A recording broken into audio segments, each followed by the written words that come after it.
St. Compolitano Road. How we doing? Sal, Phil. Yeah. Just to let you know, we're audio video recording everything nowadays. I hear that. No, not a problem. I got Nest cameras. Awesome. I'll just kind of walk towards the fence as I'm telling you. Not a problem. So basically, these guys moved in a few years ago. They did whatever they did to the land. Okay. In the process of what they were doing, they cut down one of our trees. Okay. So we had a little bit of a, hey, that's kind of our tree. And they were like, okay. We were like, we don't want to see this. You know? Okay. And they had a porta potty here, and the lights going. So they took the wood from our tree. Okay. That they milled. And they built this, like, these slats. Okay. It doesn't cover anything, whatever. Like that's whatever. That's a civil decision. I get that. Sure. So I built the fence that goes around this fence. Okay. Because we literally could stare into there. We can hear everything. We can see everything. Sure. So, they have chickens. They just got some chickens. For 3 days, they're wandering all over. They go over there. They almost get killed by the dog. They jump and they shit all over the place. They're on my deck. So I'm like, hey, you got to come get your chick. We need you to control this stuff. And I'm like, sure. Is something going to happen with this? Because we've been talking to you guys for years. You've been saying. And so they kind of get, we'll get the chickens, and so basically it's the wife and her name is Heather Paradise Moore. His name is Nick Paradise. He's a builder. She's an attorney.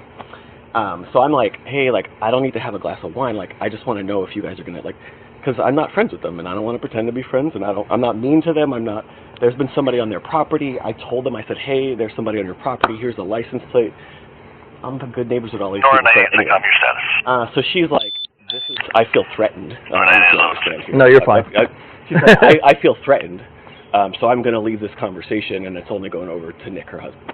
Okay. So we start dealing with Nick, and he's like, you're a fucking liar, and don't ever, and he just goes from Tom, and, and I'm like, look, I don't want to talk, there's nothing to talk about. Your property looks like your property.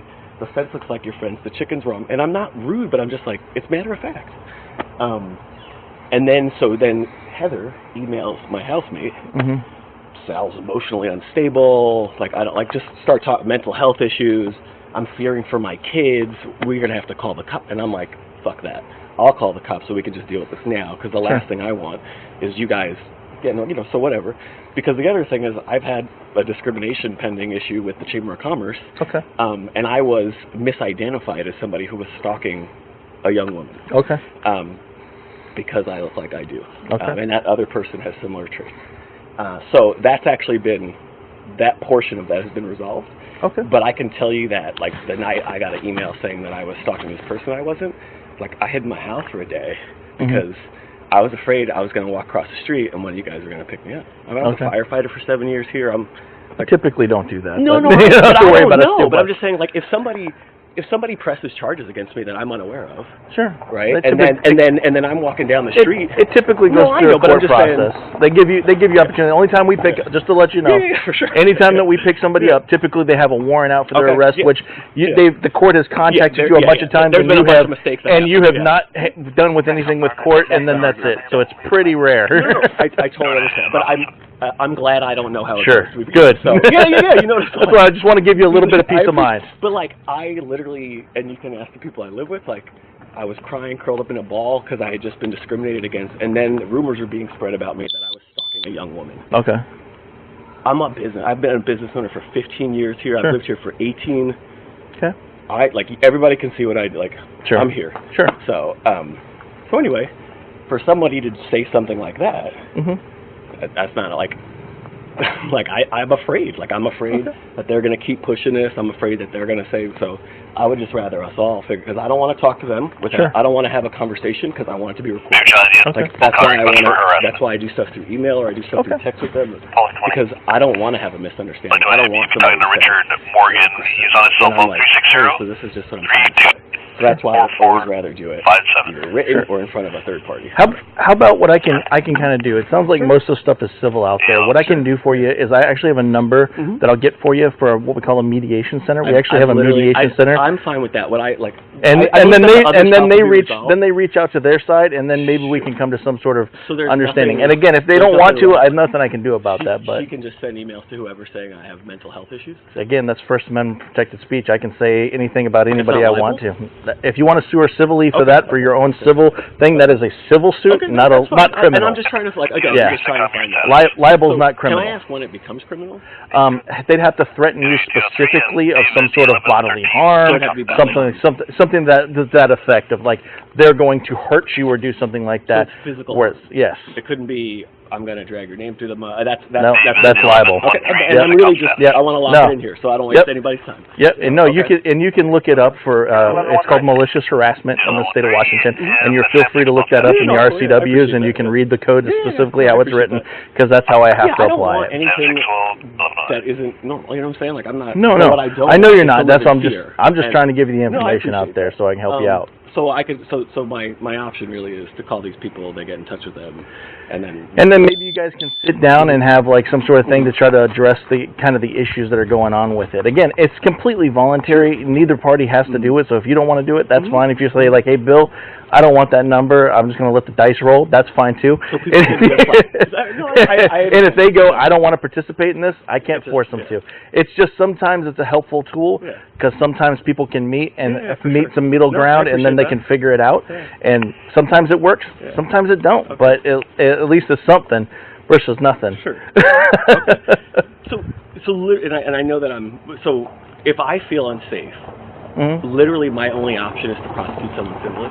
Pretty much go after them civilly. Okay. Yep. Okay. I mean, and here's the thing, I only called you because she's like, I'm going to call the cops, and it was like, so I guess you can do that, like, because I haven't done anything that even remotely look, and I'll send you everything. The conversation would be the same on the other side, unless you're physically threatening them or anything like that. I'm going to look, hey, this is a civil issue between the two parties, and there's not a lot of criminal things I can do about it. Okay. So if it's the same kind of what I'm getting on your end. Something that you can tell that lady, because she's the one who said, I'm going to blah, blah, blah. I can't without her calling me. I have specific rules. I can't work as an agent to go over people's things. I totally get that. Same as her, she couldn't stick me on you, you know? No. And I'm just trying to protect everybody's rights. I totally understand. Okay. Yep. I Does that make sense? Yeah. Do you want that number? Yes or no? No. Okay, not a problem. All right, let me run back to my car right quick. I'll write it down on a card for you, and I'll get it I'll back to you. Not a problem. Just hang out, and I'll be right back with you. Thank you.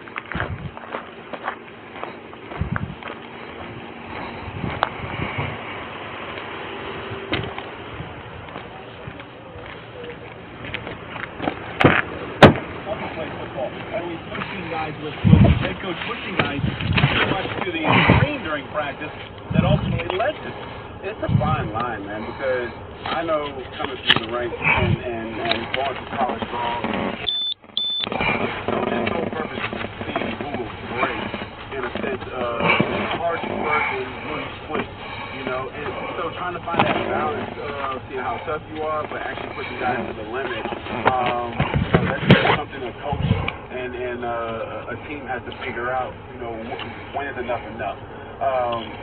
But it's also just a football culture in general is, you know, very militant, very, very on top of you where you know, you can't quit, you know, they're going to try to run the mess out of you. That's to build, I guess, character in a sense.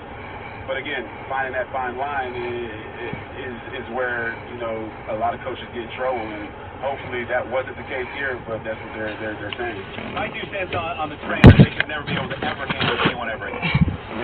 Ever again. You know what the train says? No. None of them on that staff should ever be able to work college football, any athletics whatsoever.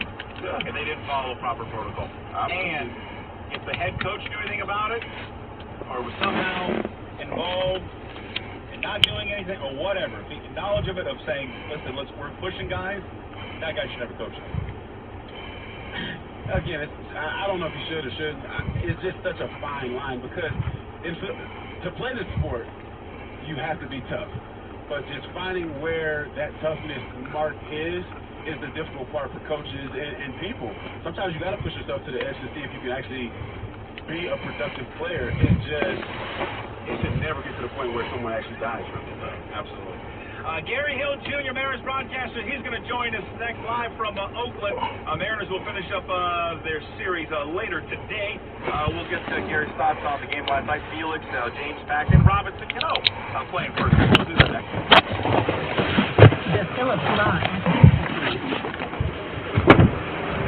Here you go, Sal.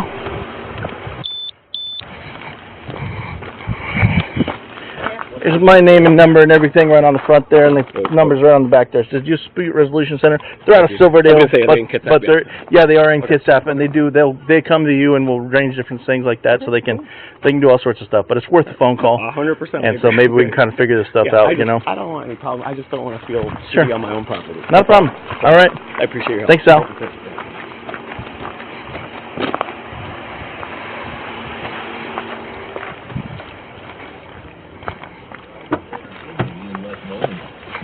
Change the future of what we do. So as you embark on a brand new week of Seahawks practices, what is on your mind, Greg Bell? I think the best thing to take on that game is the starting offense. A little bit like they want the starting offense.